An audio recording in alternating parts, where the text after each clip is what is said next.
Good morning. आज का topic है शिक्षा मनोविज्ञान के कार्यों का वर्णन कीजिए। वेरी इंपॉर्टेंट आर्टिकल है, यानी कि describe the function of educational psychology, या हम कह सकते हैं शिक्षा मनोविज्ञान के महत्व को स्पष्ट कीजिए। Explain the importance of the educational psychology, या कह सकते हैं कि शिक्षा मनोविज्ञान की क्या उपयोगिता है समझाइए।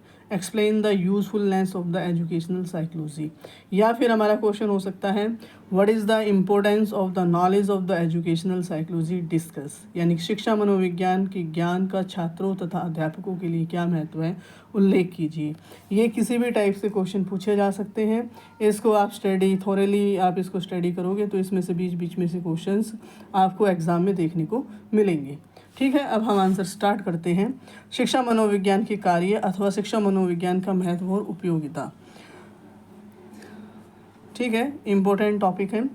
तो शिक्षा के क्षेत्र में शिक्षा मनोविज्ञान के महत्व तथा उपयोगिता की निम्नलिखित बिंदुओं के आधार पर हम स्पष्ट किया जा सकता है।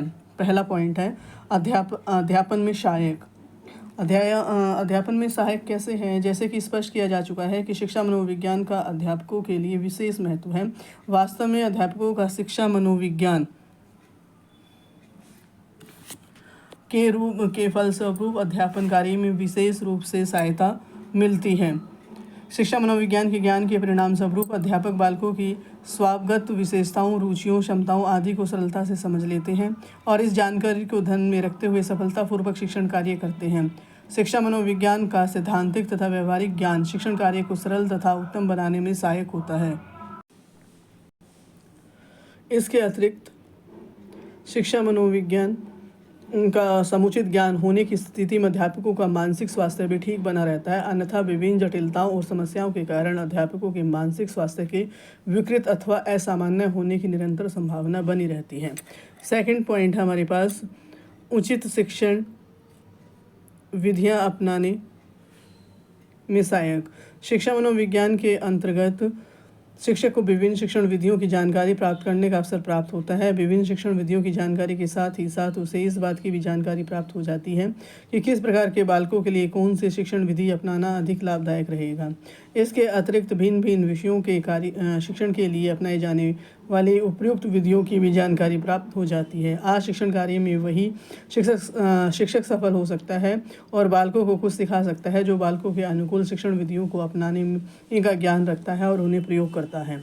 थर्ड पॉइंट है बालकों के विषय में जानकारी प्राप्ति में सहायक। शिक्षा मनोविज्ञान के ज्ञान से अध्यापक को बालकों की रुचियों, प्रवृत्तियों, शारीरिक व मानसिक शक्तियों, उसके विकास के रूप, उसके वंशानुक्रम तथा वातावरण आदि सभी तथ्यों के विषय में समुचित जानकारी प्राप्त हो जाती है तथा जानकारी के आधार पर अध्यापकों को बालकों के समझाने में विशेष सहायता प्राप्त होती है।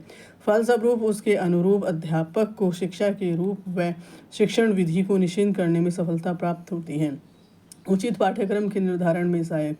शिक्षा में जो फोर्थ पॉइंट है, शिक्षा में सर्वाधिक महत्व उचित पाठ्यक्रम के निर्धारण का होता है। शिक्षा मनोविज्ञान का ज्ञान उचित पाठ्यक्रम निर्धारण में सहायक होता है। शिक्षक को शिक्षा मनोविज्ञान की सहायता से बालक के विकास के विभिन्न अवस्थाओं की विशेषताओं का ज्ञान प्राप्त होता है। इसके साथ ही शिक्षा मनोविज्ञान पाठ्यक्रम निर्माण के सिद्धांतों की भी जानकारी प्रदान करता है। इन तथ्यों के संदर्भ में अध्यापकों द्वारा निर्धारित किया गया पाठ्यक्रम अधिक उपयोगी सिद्ध होता है। इस प्रकार आयु व अन्य विशेषताओं के अनुसार निर्धारित किए गए पाठ्यक्रम के अनुसार शिक्षित करने से छात्रों को विशेष लाभ होता है। फिफ्थ पॉइंट है अनुशासन स्थापना में सहायक। शिक्षा मनोविज्ञान शिक्षक के अनुशासन संबंधी दृष्टिकोण में परिवर्तन उत्पन्न करता है। शिक्षा मनोविज्ञान शिक्षक को बताता है कि बात बात पर मारने पीटने से अनुशासन नहीं होता। शिक्षा मनोविज्ञान शारीरिक दंड के स्थान पर प्रेम, सहानुभूति तथा स्वशासन द्वारा अनुशासन स्थापना पर बल देता है। सिक्स्थ पॉइंट समय सारणी बनाने में सहायक। शिक्षा मनोविज्ञान के समुचित ज्ञान से शिक्षक को इस बात का ज्ञान हो जाता है कि कौन सा विषय कितनी देर पढ़ाने के उपरांत बालकों की थकान या उनके उब अनुभव होने लगी है, और इस बात का भी ज्ञान हो जाता है कि किस विषय के बाद कौन सा विषय पढ़ाने से थकान दूर हो जाएगी। इसी को ध्यान में रखकर बनाई गई समय सारणी विद्यार्थियों के लिए उपयोग रहती है। सेवन्थ पॉइंट है बालक में सामाजिक गुण विकसित करने में सहायक। शिक्षा मनोविज्ञान का ज्ञान बालकों में सामाजिक गुण विकसित करने में भी सहायक होता है। शिक्षा मनोविज्ञान द्वारा अध्यापक बालकों में सहिष्णुता, सहयोग, सहानुभूति, सद्भाव, समायोजन, नेतृत्व तथा दुराग्रहों से मुक्ति जैसे अनेक समाजोपयोगी गुण विकसित कर सकते हैं। कुशल निर्देशन में सहायक। आज के युग में परिस्थितियाँ अत्यधिक जटिल हो गई हैं, अतः बालकों या छात्रों को समय समय पर कुशल निर्देशन की आवश्यकता होती है। शिक्षा मनोविज्ञान कुशल निर्देशन में सहायक होता है। शिक्षा मनोविज्ञान के ज्ञान से अध्यापक इस योग्य हो जाते हैं कि वे विभिन्न बालकों की योग्यताओं व क्षमताओं को सरलता से जान लेते हैं। इन तथ्यों को जान लेने के उपरांत अध्यापक के लिए छात्रों को निर्देशित करना सरल हो जाता है। इस स्थिति में दिया जाने वाला निर्देशन छात्रों के लिए उपयोगी तथा महत्वपूर्ण होता है। सामान्य रूप से अध्यापकों द्वारा छात्रों में शैक्षणिक, व्यावसायिक तथा व्यक्तिगत क्षेत्र में निर्देशन दिया जाता है। शिक्षा मनोविज्ञान के विभिन्न प्रकार के परीक्षणों की भी व्यवस्था होती है। इन परीक्षणों के आधार पर निर्देशन को अधिक उपयोगी बनाया जा सकता है।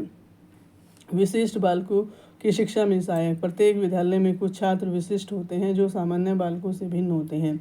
विशिष्ट बालक सामान्य से निम्न स्तर के भी हो सकते हैं तथा सामान्य से उच्च स्तर के भी हो सकते हैं। अर्थात ये बालक असामान्य होते हैं। सामान्य बालक मंदबुद्धि भी हो सकते हैं तथा अति प्रतिभा संपन्न भी हो सकते हैं। इन दोनों को वर्गों में बालकों को शिक्षित करने के लिए सामान्य से भिन्न उपाय करने पड़ते हैं।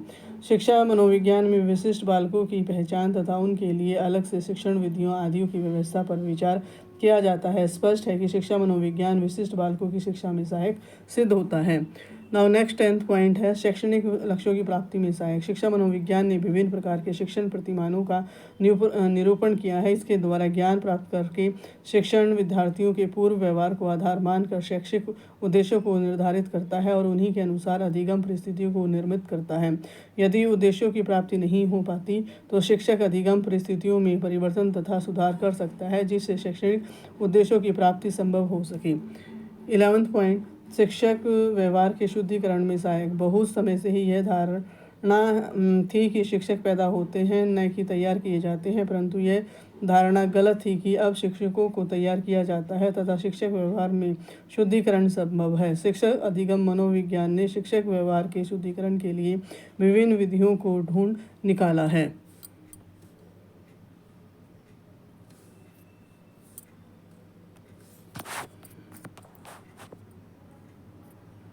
नाउ नेक्स्ट 12th पॉइंट शिक्षण विधियों के सुधार में सहायक। शिक्षा मनोविज्ञान के प्रक्रिया में प्रयोग की जाने वाली विभिन्न पद्धतियों, विधियों तथा युक्तियों को समझने तथा उनका प्रयोग करने में सहायक करता है। प्राचीन पद्धति में बालक को करके सीखने के अवसर प्रदान नहीं किए जाते, लेकिन अब स्वयं करके सीखना, निरीक्षण करके सीखना, खेल के द्वारा सीखना आदि विभिन्न प्रकार के अवसर विद्यार्थी को प्रदान किए जाते हैं तथा पाठ्य सहगामी क्रियाओं पर भी बल दिया जाता है। शिक्षक शिष्य के मधुर संबंध बनाने में सहायक।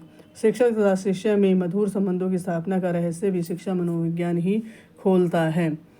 शिक्षा मनोविज्ञान की सहायता से शिक्षक छात्रों और मुख्याध्यापक के साथ मधुर संबंध स्थापित करने में सफल रहता है। छात्रों की आवश्यकताओं, रुचियों, योग्यताओं की पहचान कर उनके व्यक्तित्व का मूल्यांकन कर संबंधों को मधुर बनाए रखने से सफलता प्राप्त कर सकता है। 14th पॉइंट हमारा है शिक्षक के व्यवसाय की तैयारी में सहायक। मनुष्य किसी कार्य में सफलता तभी प्राप्त कर सकता है जब उसमें उस कार्य को करने की योग्यता हो। शिक्षा मनोविज्ञान शिक्षक को अपने स्वभाव, योग्यता, क्षमता, व्यवहार तथा बुद्धि स्तर आदि को समझाने में बहुत सहायता करता है, जिस कारण शिक्षक अपने व्यवसाय की तैयारी में सफलता प्राप्त करता है। 15th पॉइंट है मूल्यांकन की नवीन विधियों के निर्धारण में सहायक। पहले विद्यार्थी के ज्ञान को परीक्षा, मौखिक तथा लिखित निबंधात्मक परीक्षाओं के द्वारा ली जाती थी, जो विद्यार्थियों को रटने के लिए प्रेरित करती थी। इन परीक्षाओं का स्थान मूल्यांकन ने ले लिया है। शिक्षण के साथ ही साथ मूल्यांकन होता है। शिक्षा मनोविज्ञान ने अनेक प्रकार के वैध तथा विश्वसनीय परीक्षणों पर निर्माण किया है। 16 पॉइंट अभिप्रेरणा पर बल। शिक्षा मनोविज्ञान ने यह सिद्ध कर दिया है कि शिक्षण अधिगम प्रक्रिया में अभिप्रेरणा का एक महत्वपूर्ण स्थान है। यदि शिक्षक विद्यार्थियों को अभिप्रेरित कर सकते हैं तो विद्यार्थियों में वांछित व्यवहार परिवर्तन संभव है अथवा नहीं।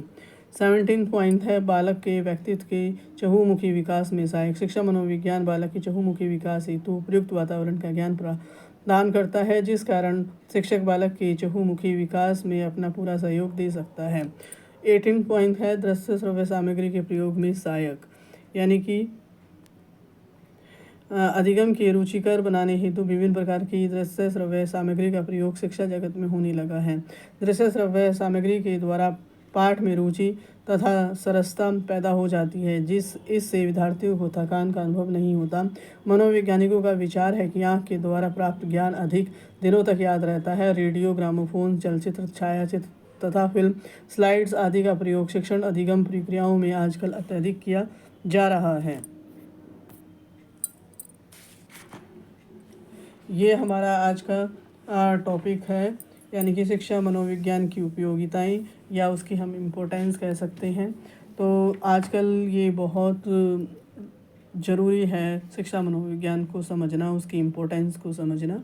तो आप ये ध्यान से पढ़ना, अच्छे से स्टडी करना, और आपसे रिक्वेस्ट है आप मेरे चैनल को लाइक एंड सब्सक्राइब करिए।